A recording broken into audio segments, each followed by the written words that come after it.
Election commission এই কাজ করেনি। শুনুন, এবারে আমি আবার বলছি যে এই যে ভোটার আইডি কার্ড কার জন্য চালু হয়েছিল তো মমতা বন্দ্যোপাধ্যায়ের জন্য। তাহলে 1994-95 সাল থেকে 2025 সাল পর্যন্ত তুমি যে ভোটার আইডি কার্ডের উপর বিশ্বাস করে চলেছো, সেই ভোটার আইডি কার্ড আজকে কি করে বলছো আমি নেবো না? How can you say this? Election কমিশনই তো ভোটার আইডি কার্ড দিয়েছে, অন্য কেউ তো ভোটার আইডি কার্ড দেয়নি।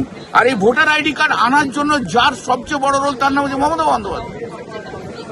আজকে তুমি যে বলছো ইলেকশন, কখনো কি বলেছি ইলেকশন হয়েছে আনফেয়ারলি? প্রত্যেকবার you have claim that the election was fair. তো আজকে এতদিন ধরে ইলেকশন ফেয়ার হয়েছে বলে এসে আজ তুমি কি করে বলছো ভোটার আইডি কার্ড বাতিল করে শুনবো না? এরপরে এখানে তো